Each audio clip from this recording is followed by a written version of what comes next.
Not only had the aliens conquered Earth with almost trivial ease, the 7-foot purple Amazons also had the audacity to start running the planet better than humanity ever had. Homelessness was down across the board. Cancer was a thing of the past. Global warming? Forget about it. Sure, there were hot spots across the world where the resistance was still fighting the good fight, but for most ordinary folks living in the cities, life was much improved. With that in mind, out of a mix of good old American freedom-loving outrage and sheer human doggedness, Jason had occasionally considered planting a good right hook into the stupid smug face of the Imperial Marine who manned the checkpoint he passed each day on his way to university. He thought about it in much the same way a person might occasionally consider tripping a passing jogger or nudging their car up onto the curb. An errant what-if that they'd never really act upon. Which was why he was so surprised as he watched a video of himself brawling with an off-duty Shilvati that a small crowd of enthusiastic humans cheering in the bar behind them as he went blow for blow with a massive alien. The video was helpfully titled Drunk Dude PWNS Perp, and Jason was equally alarmed to note that it had already received 12 million views. Suddenly, his hangover didn't seem quite so pressing as he glanced up from the omnislate to the imposing figure of the Shilvati Marine holding it. "I believe we have something to talk about," she said in her native language, her tusk maw formed into a predatory grin as she loomed in the doorway of his apartment. "Why, yes, I think we do," he responded in passable Shilvati, slowly lowering the melting bag of ice he'd pressed to his head when he opened the door. "Do you want to come in?" She nodded, stepping inside as she reattached the Omnipad back to her belt. Jason watched her go before turning to shut the door, glancing around to make sure no one had seen her come in. The last thing he needed to do was get labeled as a perp lover. The war was only 6 years ago, and while the aliens themselves might have been pretty safe from human retaliation around here, those humans who were seen to be too close to them definitely weren't. "So," he said, turning to the alien who was shamelessly looking around his apartment, "how much trouble am I in?" He was too hungover to dance around the subject, so he figured it was better to just rip the Band-Aid off now. Whatever happened next wasn't going to be fun, but given that he'd been woken up by a single alien knocking on his door, rather than an Imperial strike team knocking it down, he figured at the very least he'd be getting out of this alive. How very forward. The alien smiled, the black sclera of her eyes settling on him. "I suppose I should have expected as much from the human who had the tits to knock one of his sisters on her ass." Jason deliberately ignored the odd turn of phrase. It was usually indicative of how long one of the aliens had been on the planet by how many native phrases they picked up and mangled. "Is she? Okay." The Marine waved a hand dismissively. "A few bruises and a small concussion. I imagine the greatest injury will be to her pride. Not just from her loss, but from the endless ribbing she will receive from her squad mates about being laid low by a human of all things, and a male one at that. You do realize we're, traditionally, the big agenda down here, right? Unlike most of the rest of the galaxy, apparently. We do. Oddity that your species is, but cultural expectations and factual realities seldom go hand in hand." She smiled. "One need only look at those of your kin who continue to fight us to see that." The insinuation was as subtle as a brick. "I'm not a dissident," he said, even as he fought to keep his already pounding heart from going into overdrive. "I'm an engineering student who lives in a crappy inner-city apartment, not a nut job with a rifle and the naive assumption that taking the occasional pot shot at passing patrols is going to do anything beyond get me bombed from orbit." "Does it matter?" she asked. "Whatever feelings you have on the matter, you were caught on video knocking out a member of the Shilvati military. Intentional or not, in the eyes of my superiors, you're a rebel who is fomenting dissent." Jason groaned, feeling the life he'd been working towards slipping through his fingers. "I don't even remember it happening. Hell, I don't even know how it started." "Truly?" The perp cocked her head to the right slightly, the Shilvati equivalent of raising an eyebrow. "According to a number of sources, including the soldier in question, you strode up to her and demanded a duel for the pride of humanity." He blanched. The soldier in question claimed to be more amused than anything else and accepted in return for a date when she won. He double blanched. Yeah, he could see that happening. Perp Marines were renowned for being three things: big, mean, and thirsty. Essentially the gender-flipped version of human Marines. They also seem to regard scoring with humans in much the same way a man might have regarded scoring with a hot space babe prior to real space babes subjugating the entirety of human civilization. I would note that her recent defeat has only made her more interested in securing that date. Not less, the alien pointed out. Of course, she's also going to be on latrine duty for the foreseeable future, so I wouldn't worry about her coming around for a rematch. Jason deliberately ignored that last comment. What did I get if I won? The perp shrugged. According to the Marine, you didn't say. Perhaps the joy of standing triumphant astride the defeated form of an alien oppressor. He winced even as part of his soul giggled at the prospect. Did I? She shrugged. You did, before stumbling off into the night. Fortunately, the individual who recorded the altercation didn't film you posing atop the Marine after your victory. Her smile toned distinctly plastic. I imagine if they had, we would be having a very different conversation right now. That small part of him that had been congratulating himself died a quick and ignoble death as it was drowned by the sudden reminder of the reality of his situation. Right, he said, nervously straightening out his bathrobe, which in turn reminded him that he was having this very important conversation in a bathrobe. So as I said before, what happens now? A number of my superiors wanted you thrown in prison, she said casually. He swallowed, guts turning to ice water. Fortunately for you, my diminutive friend, as a woman on the ground, and thus nominally in charge of this district, the details of your punishment are up to me. She eyed him seriously. Make no mistake, prison's definitely still on the table here, but I loathe wasting talent. So, I magnanimously offer you an alternative. As she spoke, her fingers skittered across her data slate before she spun it around to face him. Jason stared down at the document displayed, surprised to see English text on it in addition to the runic symbols of the Shilvati. He read it. Then he read it again in both languages. Then a third time, just to be sure. You have to be joking, he said finally. I can assure you I'm not. You want me to join the Imperial military? He asked, trying to wrap his head around the concept. Since when did you guys even start accepting humans? Since next week, the alien said, taking back her omnipad rather brusquely. You really think anyone's going to go for it? He couldn't help but ask. I think we're both smart enough to know that given a large enough sample size, someone is going to be willing to sign on, she said. We don't expect many, but even a few will be a propaganda coup, proof that humanity is being successfully integrated into the Imperium. He had nothing to say to that. She was right after all. She turned her attention back to him, the veritable alien tank of a woman almost looming over him. The concerns of the Imperium are ultimately irrelevant to you, though. What is pressingly relevant is the possibility that by the time this conversation is through, you will either be a candidate for the Imperial Marines, or a man on trial for assaulting a member of the Imperial military. Jason found himself reaching up a hand to pinch his nose. Like that's any choice at all. No, it's not. The Marine gave him a toothy grin. Welcome to the Imperial Marines. Part of him was tempted to go to prison right then and there, just to spite her. Unfortunately, he was intelligent enough to realize that futile acts of spite against an overwhelmingly powerful opposition were what landed him in this position in the first place. Damned if it wasn't tempting, though.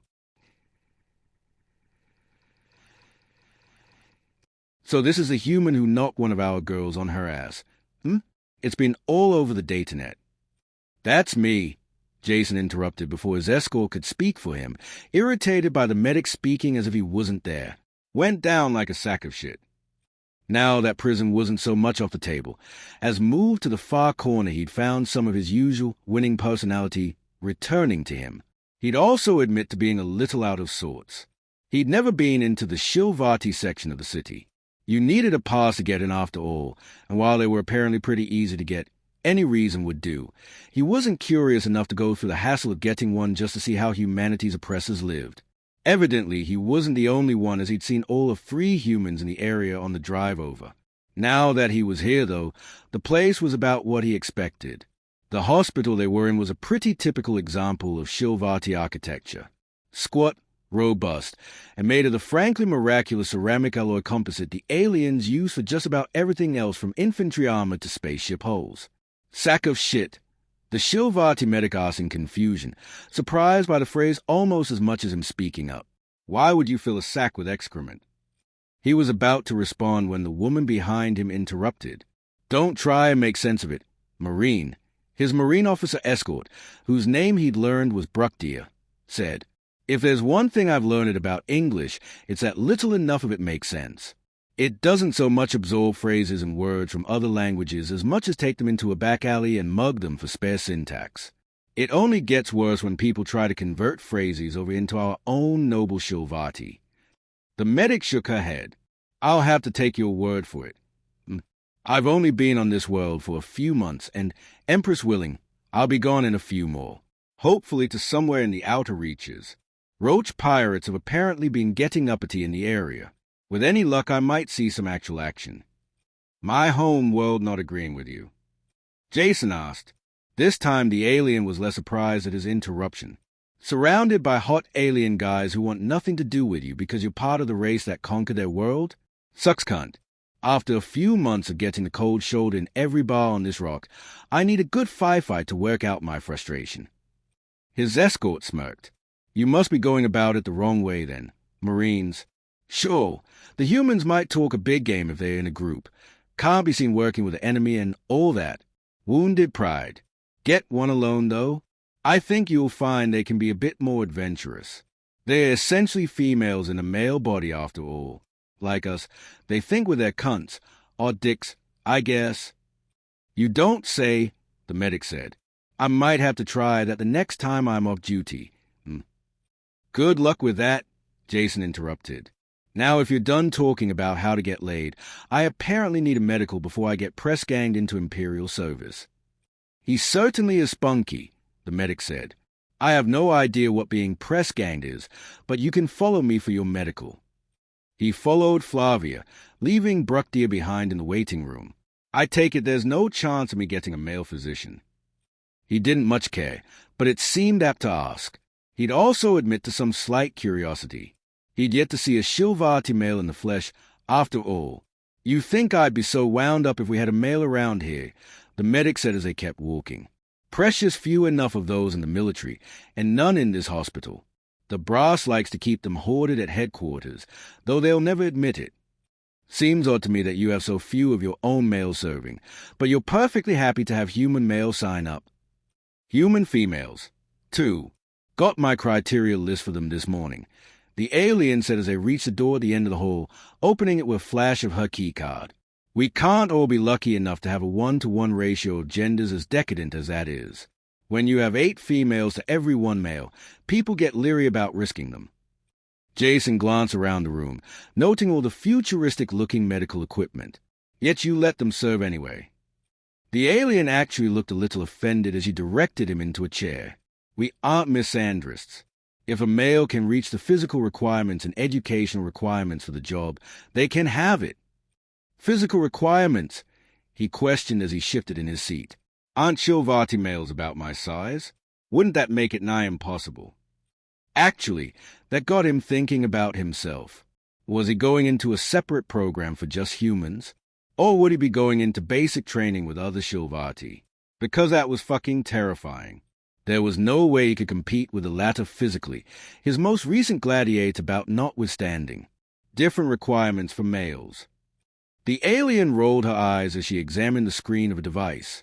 I'm pretty sure the criteria for males is going to form the basis for the criteria for human recruits, too. Well, that was a relief. The last thing he wanted was to be compared to one of these living battle tanks. To be honest, the whole situation hadn't really sunk in for him yet.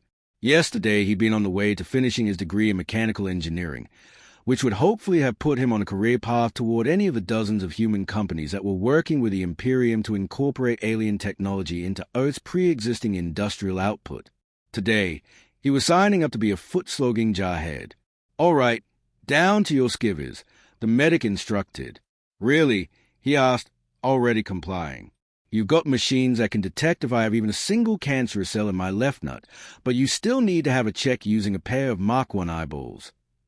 Hands, too, the alien said as she pulled on a pair of remarkably mundane latex gloves. The bureaucrats like a certain level of redundancy. Not even going to wolf whistle? He asked as soon as he was stripped. I actually know what that one is, and in different circumstances, definitely. The alien said as he pressed a finger against his sternum. Breathe in and hold it.